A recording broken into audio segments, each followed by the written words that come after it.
So आज हाम्रो हस्टेलमा चटपटे मिठो नभएर हामी चटपटे र दहीपुरी खाना बाहिर निस्क्यौँ। अब स्याटरडे भनेपछि हाम्रो हस्टेलमा चटपटे दिवस रे। अनि हाम्रो हस्टेलको चटपटे चाहिँ यस्तो मिठो हुन्छ कि भन्नै सकिँदैन।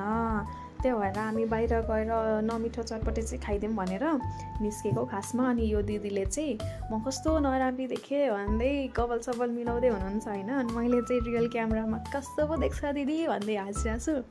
अनि हामीले चटपटे खाएर दहीपुरी पनि आयो। दहीपुरी चाहिँ हेर्दा जति मिठो देखाएको छ त्योभन्दा धेरै खाँदा मिठो थियो। हाम्रो दिदीले पनि मुख पिच्काउँदै दहीपुरी खानु हेरेको छ। मिठो छ भन्दै तपाईँहरू यदि काठमाडौँमा बसिरहनु भएको छ भने यहाँको दहीपुरी चाहिँ ट्राई गर्नै पर्ने हुन्छ। अनि हामी पनि कहाँ गन्छौँ र केटी मान्छे भएपछि त अमिलो पिरो छोड्नै हुँदैन होइन र। कम के कम खाएर हामी निस्क्यौँ इयरिङ सपतिर। होइन राम्री भएर राम्री भनेर अब हामीले पानीपुरी खाएर अब कहाँ जाने यता पनि नयाँ एउटा खुलेको छ। अहिले भर्खर अघि आउने बेलादेखि मेकअप गर्ने होइन यहाँ क्यामेरामा हेरेर यो दिदी थाहा छ फेरि जोसँग मोबाइलमा बोल्यो भने बोयफ्रेन्ड हो कि के हो भनेर हामीले बाटोमा हिँड्दा हिँड्दै यो स्टोर भेटेको यस्तो इयरिङहरू छ। मेरो त कानको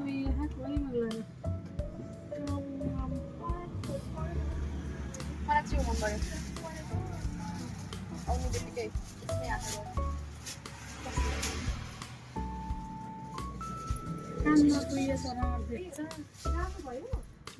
कतिको हो दाइ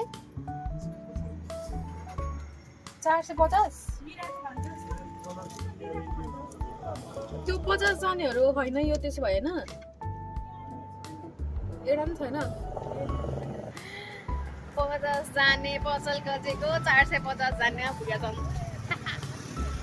400 महँगो है 400 महँगो तर मैले हातमा लिएको इयरिङ जस्तो राम्रो थियो है हेर्नु भएको राम्रो थियो मलाई मन परेको थियो जस्तो बेला के हुन्छ भनेर